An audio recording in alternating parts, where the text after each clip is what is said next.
الرحيم يا أيها الناس قد جاءتكم موعظة من ربكم وشفاء لما في الصدور وهدى ورحمة للمؤمنين صدق اللہ العظیم۔ وہ معزز تھے زمانے میں عامل قرآن ہو کر، وہ معزز تھے زمانے میں عامل قرآن ہو کر، ہم ذلیل و خوار ہوئے تاریک قرآن ہو کر۔ میرے دوستوں اور بزرگوں، آج میری تقریر کا موضوع ہے دولت کنین قرآن۔ انسان حریص بھی ہے اور کم عقل بھی، اسی لیے تو اللہ تعالیٰ نے اسے ظلم اور جھول قرار دیا ہے۔ حریص تو ایسا ہے کہ 2 پیسے کے نفع کی خاطر اپنی جان کو خطرے میں ڈالنے کے لیے تیار رہتا ہے، اور کم عقل ایسا ہے کہ بعض اوقات موتی کو سنگریزہ سمجھ لیتا ہے اور سنگریزے کو موتی سمجھ لیتا ہے، نفع کو نقصان جان لیتا ہے اور نقصان کو نفع جان لیتا ہے۔ کتنے ہی لوگ ہیں جن کے بچوں کو ٹوٹی پھوٹی انگریزی بولنی آ جائے تو وہ خوشی سے پھولے نہیں سماتے، اگرچہ ان کو قرآن کا ایک حرف بھی نہ آتا ہو۔ میں انگریزی پڑھنے اور سیکھنے کی مخالفت نہیں کرتا، بلکہ انگریزی بھی دوسری زبانوں کی طرح ایک زبان ہے۔ اگر کوئی شخص انگریزی زبان اسی لیے سیکھتا ہے تاکہ وہ انگریزوں کو اسلام کی تبلیغ کرے، اور دنیا کی کسی بھی زبان میں بذات خود کوئی خرابی نہیں، خواہ وہ ہندوؤں کی زبان ہو، یہودیوں اور سکھوں کی۔ جیسے ہندی میں، سنسکرت میں، سریانی میں گالیاں دی جا سکتی ہیں، ایسے اردو اور عربی میں بھی گالیاں دی جا سکتی ہیں۔ جیسے انگریزی میں فلموں کے ڈائلاگ بولے جا سکتے ہیں اور گانے گائے جا سکتے ہیں، اسی طرح اردو اور عربی میں بھی گانے گائے جا سکتے ہیں۔ تو خود انگریزی زبان میں کوئی خرابی نہیں۔ اگر کوئی شخص انگریزی زبان اسی لیے سیکھتا ہے تاکہ وہ انگریزوں کو اسلام کی تبلیغ کرے، تاکہ وہ انگریزی زبان میں اسلام کے خلاف لکھی گئی کتابوں کا جواب دے سے، تو ایسے شخص کو بھی انگریزی زبان سیکھنے پر ثواب ملے گا۔ ہم صرف ان لوگوں کی مخالفت کرتے ہیں جو انگریزی زبان سیکھنے کے لیے مرعوبیت کا شکار ہو جاتے ہیں۔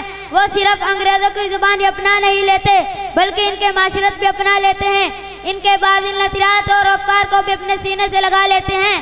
پھر انتہائی دکھ کی بات یہ ہے کہ وہ اپنی اولاد کو انگریزی تو سکھا دیتے ہیں لیکن قرآن نہیں، حالانکہ قرآن ایسا نور ہے جو ظاہری اور باطنی ہر قسم کی ظلمتوں سے نجات دیتا ہے۔ قرآن ہدایت ہے جس کے ماننے والا کبھی گمراہ نہیں ہوتا۔ قرآن ایسی دوا ہے جو جسمانی روحانی بیماریوں کے لیے شفا ہے۔ قرآن رحمت ہے جس کی وجہ سے ہزاروں زحمتوں سے چھٹکارا حاصل ہو جاتا ہے۔ قرآن موعظت ہے جس کے ہر لفظ میں نصیحتیں اور عبرتیں بھری ہوئی ہیں۔ قرآن دولت کنین ہے، سونے چاندی کا ڈھیر، زر و جواہر کا انبار، اور تمول کا کوئی بھی انداز اس کا مقابلہ نہیں کر سکتا ہے۔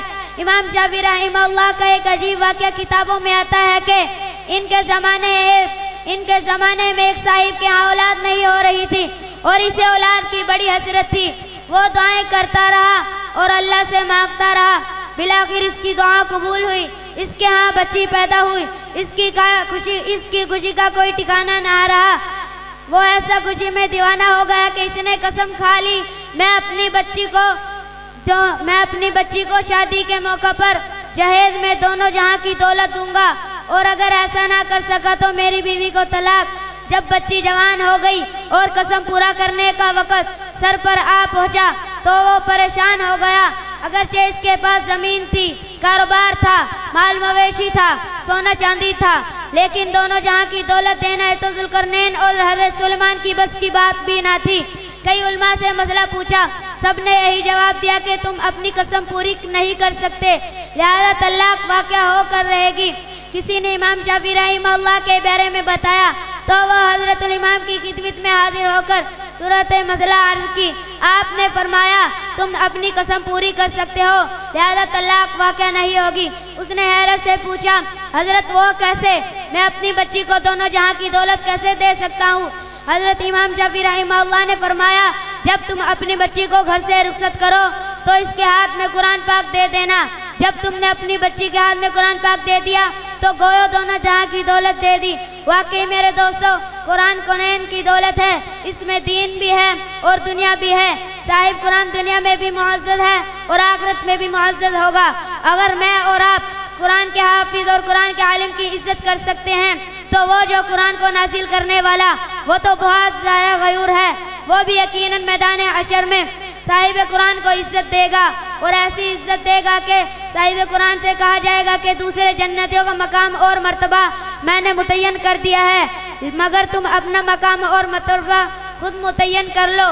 قرآن پڑھتے جاؤ اور جنت کے درجات چڑھتے جاؤ، جہاں تم قرآن کی آخری آیت پڑھو گے وہی تمہارا ٹھکانہ ہوگا، گویا وہی صورت ہوگی۔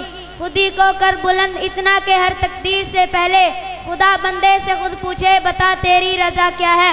ایسا حافظ قرآن جو عامل قرآن بھی ہو، اس سے دریافت کیا جائے گا کہ تم خود ہی بتا دو کہ تمہارا مقام کیا ہونا چاہیے۔ میرے بزرگوں اور دوستوں،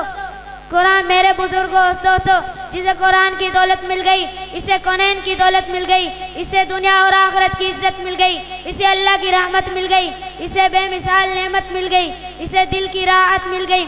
آپ اپنے بچوں کو سائنسدان بنائیں، پائلٹ بنائیں، تاجر بنائیں، انہیں دنیا کے علوم و فنون پڑھائیں، انگریزی پڑھائیں، فارسی پڑھائیں، انگلش پڑھائیں، لیکن سب سے پہلے قرآن ضرور پڑھائیں۔